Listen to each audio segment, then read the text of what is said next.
whoso taketh hold on the plow and looketh back is not fit for the kingdom. Yahweh said that, right? And the scriptures also say what? You put Yahweh to an open shame. Because remember, when you come in this truth, right? When you come in this truth, you announce to the world that you are Israelite. You out there on the camp. People see you. Your whole family be knowing what you're about, right?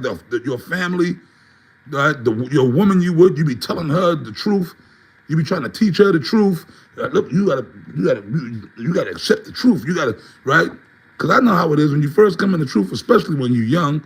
You're trying to teach everybody, your parents, your aunties, your uncles, your homies, your family. You're trying to teach everybody, right? You wearing the garments, right? The border of blue, the fringes, the big shield of David.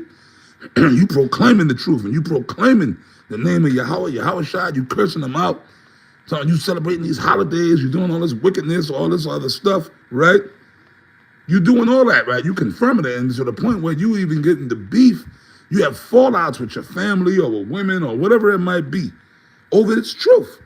You lose friends, right? Your friendships that you had in the world, you lose because you're not on the vibration with those people no more. You in the truth, right? So you do all that. You lose women, relationships. You lose your children because you might be with your woman and the woman don't want to believe in the truth or whatever. She don't like the fact that you're in the truth. So she leave and she take your children, don't let you see your children, all that shit, man, right? So you go through all that, right? Especially, and there's guys that have been in the truth for years. This is the thing. It's not like dudes just come in and fall out. That happened to certain guys, but there's dudes who have been in the truth for 20 years, 2 decades. After 20 years, all the sacrifices and things that you have done and gone through, right? Probably getting the, hey, that's another thing.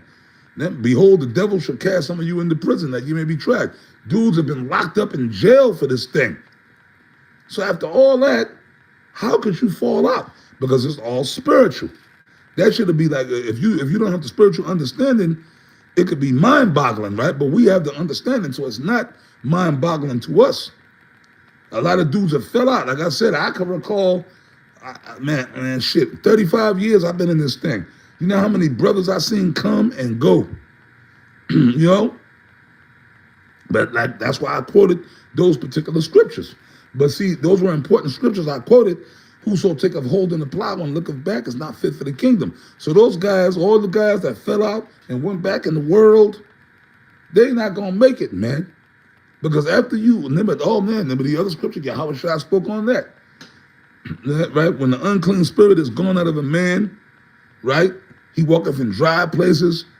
But then when he leaves the truth, 7 demons, those demons that come, the completion of the demons that was on him before, come back and they bring up more demons. They find it swept and garnished because when you was in the truth, the demons left you.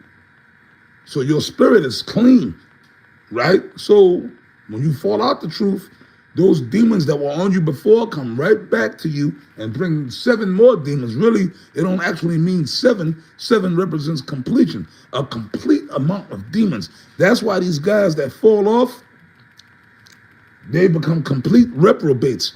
Remember what the Apostle Paul spoke on that, remember? He said, because they did not like to retain the Most High in their knowledge. For this cause, the Most High gave them over to a reprobate mind. You see what I'm saying? So the guys like that, all these guys that fall out the truth, like when you see them, that's why they bug out. That's why nowadays what happens?